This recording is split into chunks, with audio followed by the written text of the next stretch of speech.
E eu quero arrematar o nosso programa aqui falando de Venezuela, porque pelo menos 120 crianças e adolescentes foram presos pelas forças de segurança da Venezuela. Essa denúncia foi feita por um jornal norte-americano que diz que os menores de idade foram acusados de terrorismo. As prisões ocorreram depois de uma onda de protestos na Venezuela contra o resultado das eleições deste ano, que, segundo as autoridades do país, Nicolás Maduro foi reeleito. Pelo menos 100 destas crianças estão sob a custódia do Estado. Segundo a reportagem, todos os advogados defensores de direitos humanos também foram acusados de terrorismo. Que molho que isso traz para esse momento e para as manifestações que são necessárias também de outros países, em Zé Maria Trindade? Pois é, veja que ponto chega, né? Um governo Eu nem gosto de falar que o Nicolás Maduro é o ditador por fortalecer a sua imagem, porque eu tenho a impressão, e informações ali são muito difíceis, né? Ele tem um apoio ali muito forte, né? De paramilitares, de mercenários, né? E esse apoio vem de fora também. E é um grupo ali que se incrustou no poder e, evidentemente, está se dando bem. Senão, não queria manter um regime desse que sacrifica o povo da Venezuela. As informações da Venezuela são muito complicadas, muito difíceis. E era antes, quando o Brasil não tinha nenhuma representação lá, que o ex-presidente Jair Bolsonaro fechou a embaixada. Agora foi reaberta, tem um encarregado de negócios, né? Mas as informações vindas ficam restritas ao governo, à comunidade de inteligência. A gente não tem conhecimento da real situação. E aí chegam notícias dessas que nos enojam, né? Você imagina, prender adolescentes, prender crianças exatamente por crime de opinião. Opinião não pode ser crime em lugar nenhum do mundo, né? Essa é a realidade. Sim. Então, eu cada vez mais acho que o Brasil, o governo brasileiro, tem que tomar uma decisão firme, ou dizer logo que está apoiando esse regime esquisito, que tem, inclusive, feito críticas duras contra o presidente. Gustavo Segré, eu quero muito te ouvir sobre isso, porque desde que essa situação toda começou, você vem trazendo alertas aqui sobre a quantidade de pessoas presas e também sobre crianças e adolescentes serem atingidos por essa mão de ferro de Maduro depois da contestação dos resultados da eleição. O que isso traz de molho para essa tensão toda de agora? Evandro, é muito grave o que está acontecendo. Estão prendendo pessoas que não têm condições de eleger presidente, não têm condições de votar perante a lei eleitoral, mas são presas acusadas de terrorismo. O governo, através do Itamaraty, colocou sigilo de 5 anos. Lembra aquela campanha que falava, eu vou tirar todo o sigilo do presidente Bolsonaro?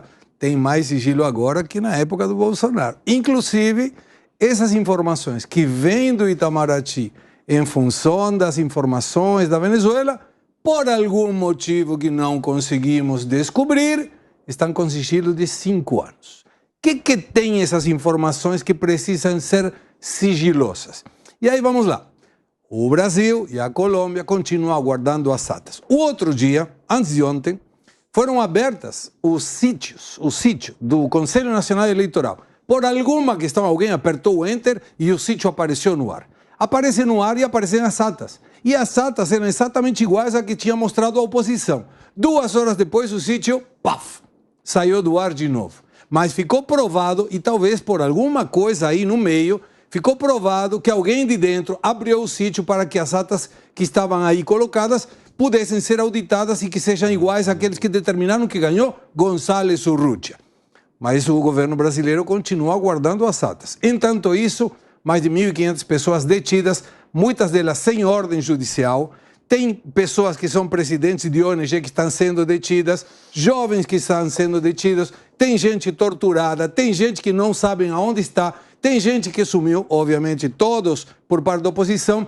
O González Urrutia foi intimado pela Corte Suprema para que ele se apresente, porque ele está sendo investigado por não aceitar o resultado eleitoral. E ele não vai, lógico, por quê? Porque vai terminar preso. Hoje, o Parlamento Europeu desconhece tacitamente, não tem ata, então não tenho como corroborar que você ganhou. Logo, não aceito o teu resultado. Mas o governo brasileiro continua esperando as atas. A pergunta é até quando? E vamos imaginar Não ainda defini, governo brasileiro, se ganhou ou não ganhou. Mas eu sou contra, deveria ser assim, dessas detenções. Sou contra de ter meninos acusados de terrorismo por crime de opinião. Mas não, nada, silêncio de rádio. O qual prova que cada vez mais o governo brasileiro está mais encrencado com a questão da Venezuela. 5h53, pessoal da rádio, rápido intervalo para vocês nesse giro final, espero vocês daqui a pouquinho. Fábio Piperno, a situação está ficando muito grave e essa denúncia ela traz uma outra camada, né?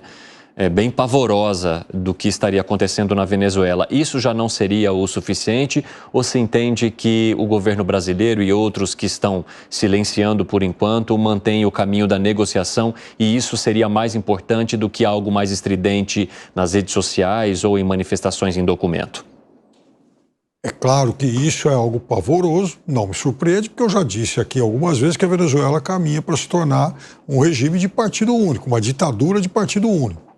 Agora, o que eu sempre faço questão de dizer aqui e repetir aqui é o seguinte: a partir do momento em que o governo brasileiro fizer esse tipo de reconhecimento, como aliás realmente quase todo mundo tem feito, o Brasil deixa de exercer qualquer tipo de condição de negociar absolutamente nada.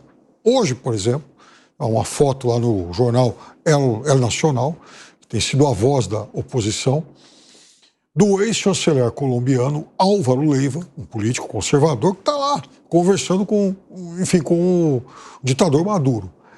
É necessário algum tipo de abertura, nem que seja para, primeiro, esvaziar essas prisões. Segundo, tirar, nem que seja momentaneamente, líderes oposicionistas de segurança do país.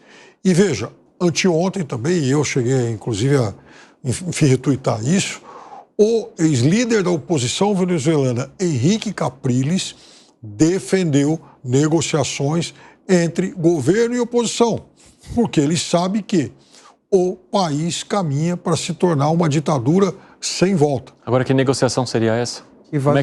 Como é que se negociaria com Maduro, por exemplo, Piperno? Primeiro momento, esvaziar as prisões.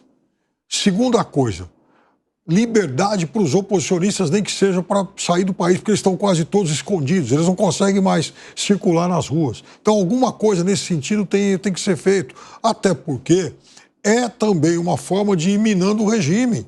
E por que Maduro vai aceitar isso, Piperno?